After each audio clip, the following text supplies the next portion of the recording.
Bismillahirrahmanirrahim. Alhamdulillahirrabbilalamin. Wassalatu wassalamu ala ashrafil anbiya'i mursalin wa ala alihi wa sahbihi ajma'in. Allahumma salli ala Muhammad wa ala ali Muhammad. Allahumma salli ala Muhammad wa ala ali Muhammad. Allahumma salli ala Muhammad wa ala ali Muhammad. Assalamualaikum warahmatullahi wabarakatuh. Okey, hari ini again Alhamdulillah, Allah kasih I free time untuk buat video, share lagi. So hari ini I nak share sikit basic thing tentang penceraian, tentang talak dan tentang iddah yang mungkin ada beberapa di antara kita masih belum faham tentang perkara ini. Jadi tentang penceraian, ada penceraian cerai hidup dan cerai mati. Bermakna iddah dia pun, waktu iddah ada iddah cerai hidup dan iddah cerai mati. Jadi makna iddah dulu banyak yang belum faham. Iddah maksudnya kalau dalam bahasa Melayu atau bahasa Indonesia, maksud iddah ini adalah bilangan, hitungan hari. Itu maksud iddah dalam bahasa Arab. Jadi bilangan ataupun hitungan hari yang harus kita tunggu. Okey, itu maksud iddah. Jadi ada perempuan yang cerai hari ini tapi dia tak perlu tunggu iddah, dia boleh terus nikah lagi. Okey, ini terjadi pada perempuan yang baru menikah dan belum lagi bersetubuh atau suami dia belum lagi jima. Jadi kalau suami belum lagi jima, mereka belum lagi bersetubuh walaupun sudah nikah, apabila mereka cerai, insya-Allah mereka dah tak ada iddah, tak perlu tunggu waktu iddah kerana mereka belum lagi jima. Tapi rata-rata kita kalau dah nikah tu pasti malam pertama atau malam kedua dah jima, melainkan ada yang masih masih uzur datang haid dan sebagainya. Jadi talak bahasa Arab. So bahasa Melayu dia membuka ikatan. Jadi kalau nikah tu ikatan. Jadi ikatan boleh terlepas Jadi talak tu maksudnya terlepas daripada ikatan. Tu maksud talak. Kalau nikah tu maksudnya ikatan. Jadi biasanya waktu iddah dia seperti yang kita tahu, waktu iddah tu 3 kali suci That means kalau suami dia beri dia talak waktu dia suci So 1 kali punya datang haid suci, 2 kali datang haid suci, dan 3 kali datang haid setelah itu suci, dan dia waktu iddah dia dah selesai. Makanya daripada sini kita boleh lihat bahawa nafkah banyak orang salah faham tentang nafkah batin. Apabila kata nafkah batin, kebanyakan orang salah faham, dia kata jima' termasuk nafkah batin. Sebenarnya jima' tidak termasuk nafkah batin. Seperti yang saya pernah jelaskan dalam video-video yang sebelum ini, jima' adalah satu keperluan. Kerana the fact is, kenapa keperluan dan kenapa bukan nafkah? Okey, kerana jima' ini keperluan yang pasangan suami isteri perlukan waktu mereka masih boleh jima'. Jadi itu bukan satu nafkah, kerana apabila seorang wanita sudah menopause, mereka keinginan mereka untuk bersetubuh tu jarang sekali terjadi. Jadi kalau kita kata nafkah, jima' itu satu nafkah, bermakna sesuatu yang kita harus berikan sehingga penceraian atau mati. Jadi jima' itu tak termasuk dalam nafkah batin. Jima' adalah satu keperluan. Jadi di sini kita harus faham Jadi kalau kita I nak share ni tentang talak.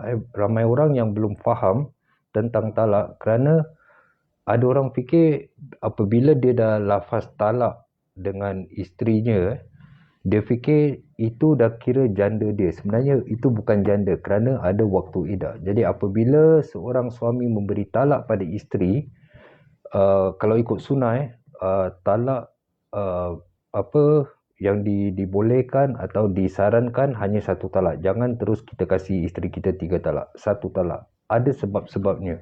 Kenapa satu talak? Jadi apabila seorang suami dah memberi satu talak pada isterinya, dia masih isteri kepada suami dia. Jadi dalam waktu iddah itu, isteri itu tidak boleh meninggalkan rumah. Itu haram. Dan suami tidak boleh mengusir isteri dia keluar dari rumah. Itu juga haram. Jika suami dia rasa tak boleh tinggal bersamaan, lelaki tu harus keluar dari rumah, bukan mengusir isterinya balik ke rumah orang tua atau ke mana-mana. Kerana waktu iddah tu adalah waktu waktu untuk dua-dua cool down. Kenapa Allah buat waktu iddah dan status masih isteri, suami isteri?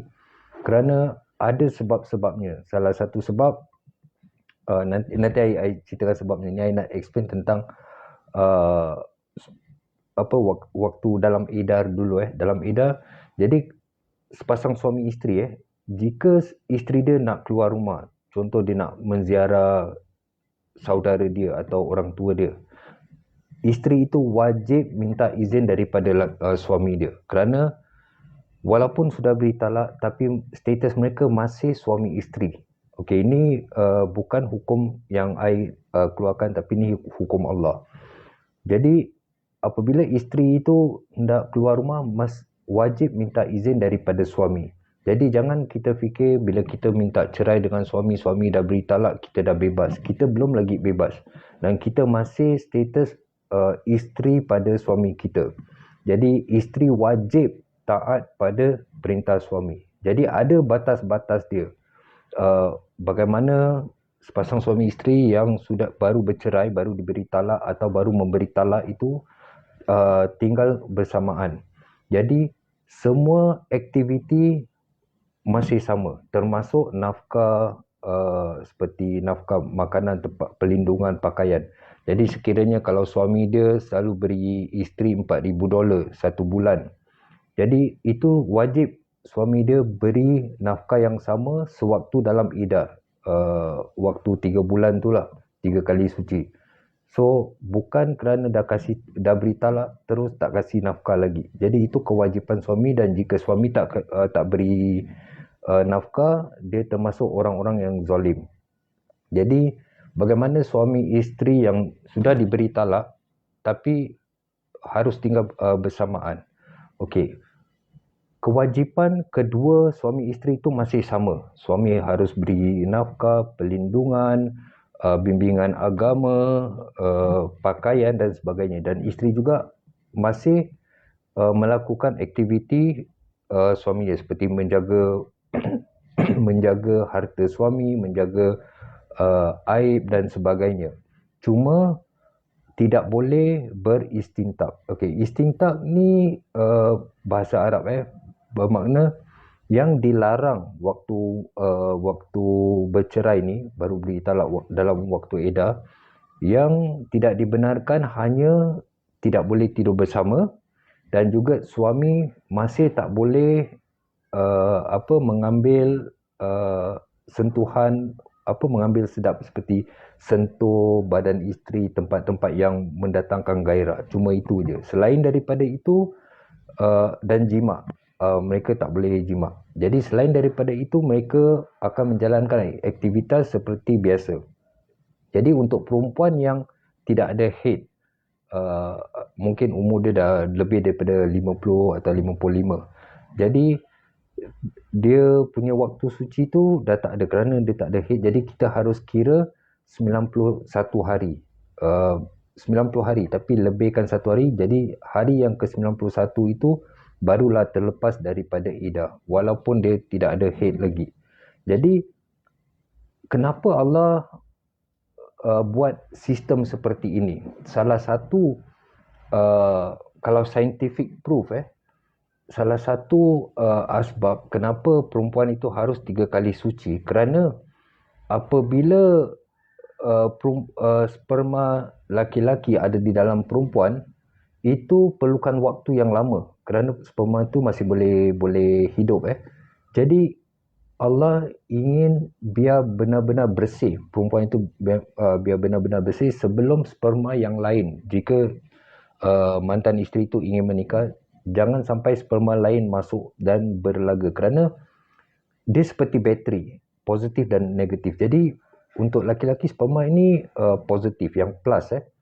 Jadi kalau dua-dua plus ada di dalam satu tempat, itu akan mendatangkan satu penyakit, iaitu kalau ikut doktor punya penjelasan, boleh mendatangkan satu kanser. Jadi itulah salah satu sebab kerana kenapa Allah adakan waktu iddah ini.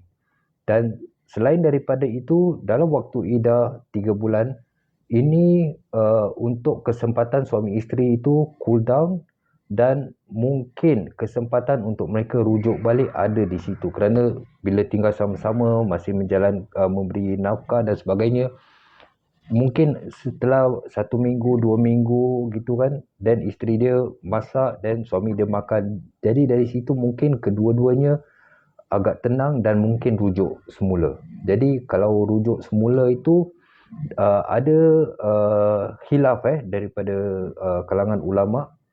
Jadi ada ulama yang mengatakan jika kita nak rujuk balik dengan isteri kita, kita perlu lafazkan dengan pada isteri kita seperti aku rujuk engkau kembali, atau aku terima engkau kembali.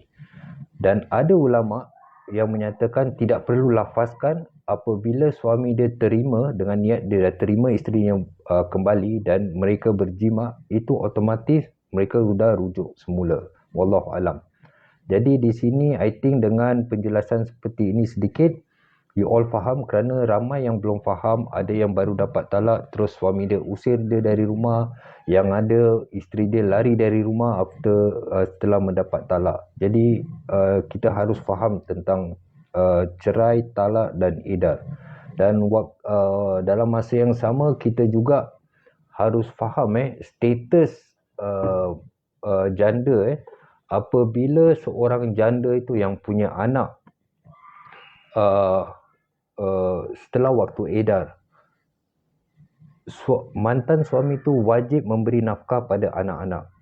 Okey, itu memang kewajipan dia. Sekira mantan suami tidak menjalankan tugas dia memberi nafkah pada anak-anak, adik laki-laki, abang laki-laki, ayah pada laki-laki ataupun paman daripada laki-laki daripada mantan suami itu wajib memberi nafkah untuk anak-anak itu. Kerana itu kewajipan mereka. Bukan bermakna dah putus, dah cerai, terus tak payah kasih nafkah. Sama juga jika suami sakit, tak dapat memberi nafkah. Jadi kewajipan adik-beradik daripada suami, paman dia harus wajib memberi nafkah pada isteri dan anak-anak dia. Jadi ini yang banyak orang tak faham, ataupun mereka faham tapi mereka ambil remeh. Mereka banyak menzalimi anak-anak mereka yang mereka tinggalkan. Tapi ada juga kasus yang apabila mereka sudah bercerai, isteri mereka tidak mengizinkan mantan suami berjumpa anak-anak mereka.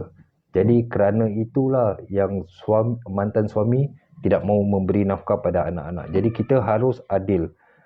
Kita bermasalah dengan pasangan kita, jangan kita libatkan anak-anak kita. Mereka tidak berdosa, mereka perlukan kasih sayang daripada kedua pihak, ibu dan bapa. Kita harus ingat bagaimana kita jumpa pasangan kita sebelum menikah dengan penuh kasih sayang. Jadi kita lupakan apa yang terjadi itu, kita lupakan, tapi kita fikirkan tentang masa depan anak-anak kita. Jadi semoga berapa minit penjelasan tentang cerai, talak dan iddah ini dapat kita belajar dan perbaiki diri kita. Dan insyaAllah next time kalau ada topik-topik yang you all inbox me untuk I jelaskan di dalam video, insyaAllah I akan jelaskan lagi. Take care. Assalamualaikum warahmatullahi wabarakatuh.